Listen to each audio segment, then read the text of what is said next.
যে নেত্রী বাংলাদেশের গণতন্ত্র জন্য লড়াই শুধু করেননি, পুনরুদ্ধার করেছেন। 23টি সিটে নির্বাচন করে কখনো পরাজিত হননি। এমন একটি দিন আজকে, যে মানুষটা, যে নেত্রী, যাকে আপসীন নেত্রী বলা হয়, যে নেত্রী বাংলাদেশের গণতন্ত্র জন্য লড়াই শুধু করেননি, পুনরুদ্ধার করেছেন। হোসেন মোহাম্মদকে পরাজিত করেছেন, সামরিক স্বৈরতন্ত্রকে পরাজিত করেছেন, গণতন্ত্রকে প্রতিষ্ঠিত করেছেন। 90-এর গণঅভ্যুত্থান, যার সরাসরি নেতৃত্বে আমরা সেই সময় যারা ছাত্রনেতা ছিলাম, সেগুলো আমরা তার সঙ্গী হয়েছিলাম। দীর্ঘ 9 বছরের সে আন্দোলন ছিল, অনেক জেল জুলুম, অনেক কষ্ট ত্যাগ সেই সময় আমরা দেখেছি।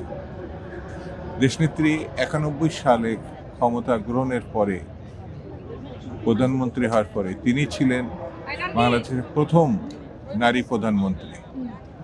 তিনি 3 বার নির্বাচিত প্রধানমন্ত্রী। তিনি বাংলাদেশের 23টি সিটে নির্বাচন করে কখনো পরাজিত হননি। তিনি বাংলাদেশে নেতৃত্বে যেমন লড়াই হয়েছে, কৃষক, শ্রমিক, মেহনতি মানুষের ভাগ্য পরিবর্তনও তার ভূমিকা অপরিসীম।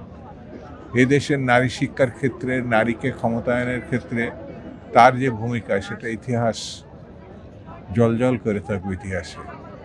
বাংলাদেশের স্বাধীনতা, সার্বভৌমত্ব, গণতন্ত্র রক্ষার তিনি প্রতীক। তিনি এই দেশের আপামর জনগণের সর্বদলে, দলমত নির্বিশেষে তিনি অভিভাবকত্বের দায়িত্ব পালন করেছেন।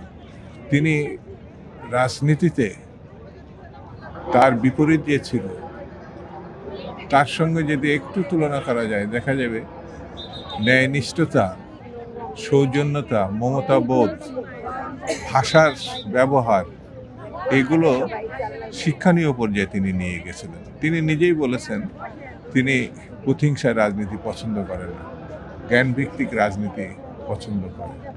এই গণঅভ্যুত্থান, যেটা 90-এর পরবর্তীতে 24-এর গণঅভ্যুত্থান, দীর্ঘ 16 বছরের লড়াই, তার সেই সময়ের সরকার, দখলদার প্রধানমন্ত্রী শেখ হাসিনা চিকিৎসা পর্যন্ত করতে দেয় না, তাকে মৃত্যুর দিকে বলা যায় ঠেলে দিয়েছে।